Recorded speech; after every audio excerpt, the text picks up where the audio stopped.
Friends, మూర్ఖులు ఎంత చెప్పినా కానీ ఏది కూడా నిజమేంటో అబద్ధమేంటో తెలుసుకోలేని మూర్ఖత్వంతోనే జీవిస్తూ ఉంటారు ఫ్రెండ్స్. చాలామంది కూడా నూటికి కనీసం 10 మంది అయినా కానీ మూర్ఖత్వం అనే మోసంతో, మూర్ఖత్వం అనే ఒక భ్రమలో బ్రతుక్కుంటూ కుటుంబాలను మోసం చేసుకుంటూ, కట్టుకున్న భార్యకు అన్యాయం చేసుకుంటూ, తిరుగుళ్ళతో తాగుళ్ళతో ఫ్రెండ్స్తో ఎంజాయ్ చేసుకుంటా నాడి రోడ్డు మీద కుటుంబాన్ని పాడు చేసుకుంటా ఫ్రెండ్స్. నిన్ను నమ్మి వచ్చిన అరే నీ సంతోషానికి, సుఖానికి, దేనికి కూడా నువ్వు ప్రేమించలేక, ఆదరించలేక, నీ ఆనందమే నీకు సంతోషమై నువ్వు కడుపుకి తాగి తిరిగి నీ స్నేహితులతోనే బతికేది నీకు ఆనందమైనప్పుడు ఫ్రెండ్స్, నువ్వు నమ్మి వచ్చిన భార్యని ఎంతగా నువ్వు అవమానిస్తున్నావు. ఒకరోజు సమయం వచ్చినప్పుడు అంతకాడికి ఎక్కువగా నిన్ను దిగదార్చడానికి వెనకాడదు.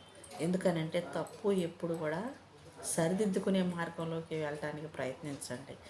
నువ్వు చేసే తప్పులు సరిదిద్దుకోలేకపోతే నువ్వెంతటి వాడవైనా కావచ్చు, నీకు డబ్బు ఉండొచ్చు, ఆస్తులు ఉండొచ్చు, నీకు ఏదైనా ఉండొచ్చు, నిన్ను నమ్మి వచ్చిన భర్త కావచ్చు, భార్య కావచ్చు, కుటుంబంలోకి ప్రవేశించినప్పుడు ఫ్రెండ్స్, ప్రేమగా, ఆప్యాయతగా, ఫస్ట్ ఆఫ్ ఆల్ వాళ్ళకి ఏం కావాలో వాళ్ళ అవసరాలు కావచ్చు, వాళ్ళ సంతోషం కావచ్చు, వాళ్ళతో ఉండే ఒక సమయం కావచ్చు, వాళ్ళ అవసరం తీర్చడం మన బాధ్యత కాబట్టి బాధ్యత కావచ్చు. ఏ బాధ్యతల నుంచైనా ఏ భర్త అయినా తప్పుకుంటే, ఏ బంధువుల నుంచైనా ఏ భర్త అయినా తప్పుకుంటే, అది నిర్లక్ష్యం చేసుకుంటూ పోతూ ఉంటుంటే ఫ్రెండ్స్, అప్పుడే నీ కుటుంబంలోకి మూడో వ్యక్తిగా ఎవరో ఒకళ్ళు ప్రవేశిస్తారు. చెప్పుడు మాటలు చెప్పేవాళ్ళు కావచ్చు, నీ కాపురాన్ని చెడగొట్టేవాళ్ళు కావచ్చు, నీ కుటుంబంలో దొరకని ఆప్యాయత ఎదటి వ్యక్తుల దగ్గర చెప్పే మాటల ద్వారా కావచ్చు, చూపించే విధానం ద్వారా కావచ్చు, నీ ప్రేమ ఎలాంటిదైనా కావచ్చు, నువ్వు ఎంత మంచివాడమైనా కావచ్చు, నువ్వు పక్కన పెట్టినప్పుడు నిన్ను కూడా ఏదో ఒకరోజు అలాంటి అవకాశం వచ్చినప్పుడు కన్ఫామ్గా పక్కన పెడుతూ ఉంటారు. ఆర్భాటాలకి, ఆనందాలకి, సంతోషాలకి నువ్వు ఇయ్యని సమయాన్ని ఎవరైనా ఇస్తుంటే, ప్రేమగా ఆప్యాయతగా మాట్లాడుతుంటే, మాటలకే మోసాలకే అవకాశం ఇచ్చి కుటుంబాలు కోల్పోయిన వాళ్ళు ఎంతోమంది ఉంటారండి. ఒక మాట ఒక రోజుతో పోయేది కాదు, ఒక జీవితం ఒక రోజుతో ముగించబడేది కాదు. సమయం ఎప్పుడు ఉండదో అప్పుడు ఎదట వ్యక్తులతో మాట్లాడేవాళ్ళు చాలామంది ఉన్నారు. సమయం దొరకంగా ప్రతిసారి కూడా అడ్డమైన తిరుగుళ్ళకి సమయం అంతా ఫ్రెండ్స్కి, స్నేహితులకని వృధా జీవితాన్ని ఎప్పుడు కూడా నీ కుటుంబానికి ఇవ్వాల్సిన సమయాన్ని బయట వ్యక్తులకు పంచుతుంటే, అది ఆడవాళ్ళకే కావచ్చు, మగవాళ్ళు కావచ్చు, టైం ఫోన్లో కావచ్చు, ఏదైనా సరే ఉంది. నీ కుటుంబానికి తీర్చవలసిన అవసరాలు తీర్చుకోకుండా, నువ్వు నిర్వర్తించవలసిన బంధం కావచ్చు, బాధ్యతలు కావచ్చు తెలుసుకోకుండా అన్యాయంగా, అక్రమం, నాది నాకే కరెక్టు అని మూర్ఖుల్లాగా ప్రవర్తిస్తుంటారు చాలామంది. మళ్ళీ మళ్ళీ చెప్తున్నా, మూర్ఖులు ఎంతవరకు కూడా వాదిస్తూనే ఉంటారు. నేను అది చేయలేదా, నేను ఇది చేయలేదా, నీకు వచ్చి అందలేదా, ఇచ్చాను. వాదించే వాళ్ళతో ఎప్పుడు కూడా మనము తిరిగి వాదించమాకండి. కాలమే సమాధానం చెప్పిద్ది. భగవంతుడు అనేవాడు ప్రతి ఒక్కరికి ఒక సమయం ఇస్తారండి. ప్రతి దానికి ఒక టైం వచ్చింది. ఓపిక ప్రతి మనిషికి చాలా అవసరం. నేను ఎన్నో వీడియోలో చెప్తూ ఉంటాను, చేస్తూ ఉంటాను ఫ్రెండ్స్.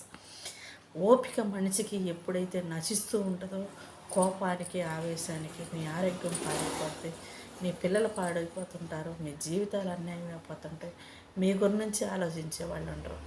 ఒంటరితనంతోనైనా పోరాటం చేయొచ్చేమో కానీ మూర్ఖులతో మాత్రం వాదించి మనశ్శాంతిగా ఎప్పుడు కూడా బ్రతకలేరండి. మూర్ఖులు చాలా చాలా కఠినంగా ఉంటారు. వాళ్ళకి మనసు అనేదే ఉండదు. తిన్నారా, ఉన్నారా, వాళ్ళ ఆరోగ్య పరిస్థితి ఎలా ఉంది, వాళ్ళ అవసరం ఎలా ఉంది, వాళ్ళకి మనం ఏమన్నా చేయగలమా లేదా అని కూడా ఆలోచించరు. ఒక బంధంలోనే ఎన్నో రకాలైన సమస్యలు ఉంటాయి. ఒక కుటుంబంలోనే ఎన్నో రకాల వ్యక్తులు ఉంటుంటారు. మనం నిర్వర్తించవలసిన వాళ్ళు ఎవరైనా ఉన్నారు అంటే అది భర్తకు భార్య, భార్యకు భర్త. కానీ అవసరానికి మించి అన్నదమ్ములు కావచ్చు, అక్క చెల్లెలు కావచ్చు, భర్తను పక్కన పెట్టి భార్య, భార్యను పక్కన పెట్టి భర్త, తన పుట్టిన వాళ్ళతో తాను, తేను పెట్టిన వాళ్ళతో తేను అని ఎప్పుడైతే ఇరువైపుల వాళ్ళు కూడా ఎవరికి నచ్చిన వాళ్ళతో వాళ్ళు టైం స్పెండ్ చేసుకుంటూ, అవసరాలు చెప్పుకుంటూ, కాలం గడుపుకుంటూ ముందుకు పోతూ ఉంటారంటే ఫ్రెండ్స్, అది ఎప్పటికీ కూడా మీకు వ్యర్థంగానే ఉంటుంది. కానీ ఒకరి కష్టం ఒకరు చెప్పుకునే విధంగా ఏ రోజు రాదు. భార్యాభర్తలు మాట్లాడుకున్నాక భార్యాభర్తలు చెప్పుకున్న తర్వాతనే ఎదుట వ్యక్తులకి ఏమైనా చెప్పాలి అని అవసరం వస్తేనే ఆ సమస్య గురించి చెప్తారే కానీ తీర్చగలిగిందైతే వాళ్ళే తీర్చుకుంటారు. తీర్చలేనిదైనా కానీ వాళ్ళే కొన్నాళ్ళ పాటుకు సర్దుకొని పోద్దులే అని చెప్పేసి సర్దుకొని పోతారు. 99% భర్త భార్యలకు ఎవరు కూడా రారు. వచ్చారు అంటే కనుక వాళ్ళకి అవకాశం ఇచ్చినవు అంటే కనుక అది భర్త అన్న కావాలి, భార్య అన్న కావాలి. అది వచ్చారు మూడో వ్యక్తి అనుకుంటే ఫ్రెండ్స్, మళ్ళీ మళ్ళీ చెప్తాను, మూడో వ్యక్తి వచ్చారు అంటే మంచివాళ్ళు అనుకుంటే ఇరువైపుల వరకు సర్ది చెప్పి కుటుంబాన్ని నిలబెట్టగలుగుతారు. తెలుసుకోగలిగిన వాళ్ళైతే తెలుసుకొని భర్తను భార్య, భార్య భర్త అర్థం చేసుకుని బ్రతుకుతారు. మూర్ఖులైతే మాత్రం ఎవరు చెప్పినా వినరో, వాదించకండి. అలాంటి వాళ్ళకు దూరంగా ఉండటానికి చాలా చాలా ప్రయత్నించండి. మీ ఆరోగ్యం, మీ ఆనందం కూడా రెండు మీతోనే ఉంటాయి friends. Okay, by, thank you.